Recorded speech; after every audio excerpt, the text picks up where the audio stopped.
Okay, so here's a little bit of bourbon here to kick off the early life of Mona, I guess we'll call it. So I will say that as I was growing up, I had a really good relationship with my parents when I was young, and I was really attached to my dad. Of course, I'm a girl. Most girls are attached to their dads. And I would say that the earliest memory I remember growing up, which was quite odd. I don't know, maybe I was like, I have no idea, maybe six, maybe at that point. And we were living in a tiny place, and it was a place that belonged to my grandmother. And it was like a two-bedroom house, very tiny, like maybe like right under 900 square feet. And that's where my mom grew up.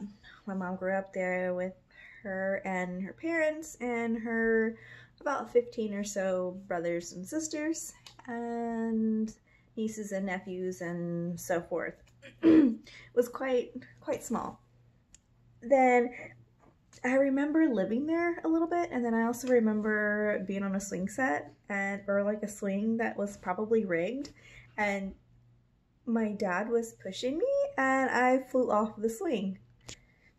So I remember like my mom like really like yelling at my dad and like cussing at him. Classic. My mom was a character. She was a really challenging individual. Very, very challenging.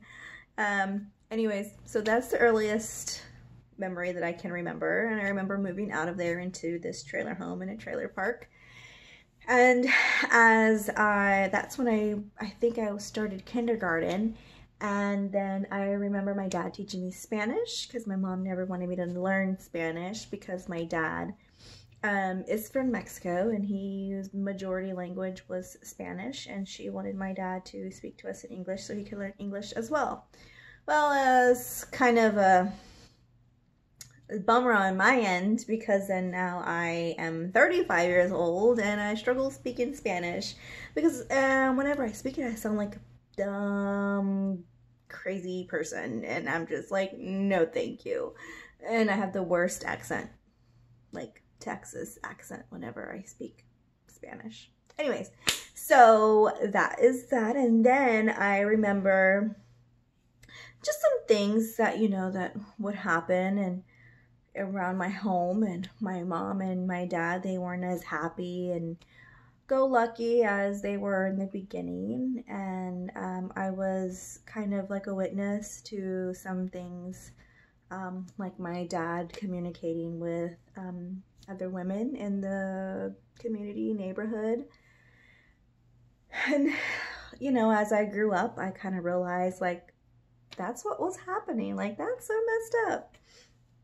Um, and then we moved to another place, which was down the street from one of my family members. And when I turned 10, I will never forget, it was Valentine's Day, and when my dad came to pick me up from school early, and we went and got my mom some flowers and lottery tickets, and my mom was a smoker, so we got like a pack of cigarettes. So we go home, and like I am so excited, like my dad like did this really nice thing for my mom, and we were gonna go and just like give her a Valentine's gift, and it was gonna be like the greatest thing. No. So I get home and my mom has my dad's clothes like in the front living room, like in the front door. And I was like, okay. And then my mom is just like yelling, but then she's like on the phone. Mexicans, like they're always on the phone, like with the gossip and everything. It was just it was a big mess. And so then, they had the whole situation and they were arguing, and I remember being in their room about hearing them yelling, and I was so upset because she was telling my dad to leave and get your shit, motherfucker, get the fuck out of here, blah, blah, blah, blah. And I was like, oh my God, like this is horrible. And I was so mad at my mom that like I got her cigarettes and I tore them up. I tore up the lottery tickets and all that shit, you know. So after all that's over, my dad leaves, my mom comes in the room, and I'm just so upset. I'm crying. I'm like, you told my dad to leave and all of these things, right? Well, my mom's reaction out of all of that was, why did you break or did you tear the lottery tickets? Like, what if we would have won $1 million? Like, I am not worried about $1 million freaking dollars right now. I'm worried about my dad leaving. Like, my dad is my life. Me and my dad leave my fucking house. I was mad at my mom for a very, very long time. Even then, like, I was scared of sleeping by myself, and I always had my own bed in my parents' room. And I was just so mad. I didn't want to be with her. Like, I think it took like several weeks, maybe a month or so.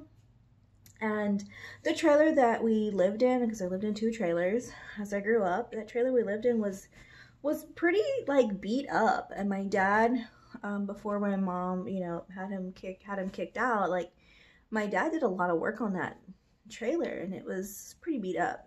And you know, he tried to make it livable, and it was somewhat livable, but not really. And I remember sleeping in a different room for my mom, like way across the other side of the trailer. And my mom had to have one of my cousins come and stay with me because I didn't want to have anything to do with her. I didn't want to eat. I didn't want to sleep with her. I didn't want to talk to her. My dad had this specific spot on the couch, and that is where I would sit every day. I would play video games. My cousins would try to like, you know, basically cheer me up, and they brought like video games, and like this whenever like Nintendo and Sega were a thing. What the fuck? But yeah, so we would be up at night and, you know, playing video games and whatever. And it was a hard time for me, just trying to, you know, cope with moving to a new place.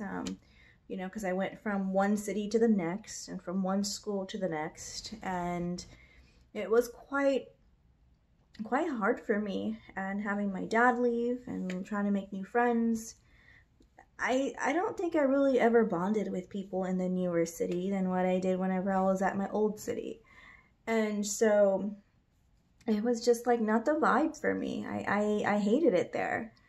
And so life went on, and I was with my mom majority of the time, of course, and my dad would come and get me, and you know, I'd spend time with my dad for a small amount of time. And, you know, as my early life, just to sum it all up, it was really hard. It was hard for me to really go through a lot of things like that. And going through the situations of, you know, my mom learning who she was, I guess, because she had been with my dad since she was probably like, what, maybe 28 or something, and young. And I mean, I know my mom's been through a lot of shit. Maybe I'll discuss those things later on. But, you know, I went through a lot of shit with her, and some of it were good, other things weren't. It was more stressful and frustrating. So which I really believe that even though a lot of the things that I went through was pretty fucked up, that it's really shaped me to the person that I am today. And I'll go over those in a different video. But that is just the gist of where things have started. And just from the point of having pretty much a secured life to something that was up in rubble and smoke, and then just trying to collect who I was. I was silenced for most of my life. I couldn't have an opinion on my own. I couldn't make decisions on my own, and it made a lot of things like very hard for me, especially when it came to learning how to have a voice and learning to speak up for who I was and what I thought. So I'll go over those things at a different time. Anyways, bye.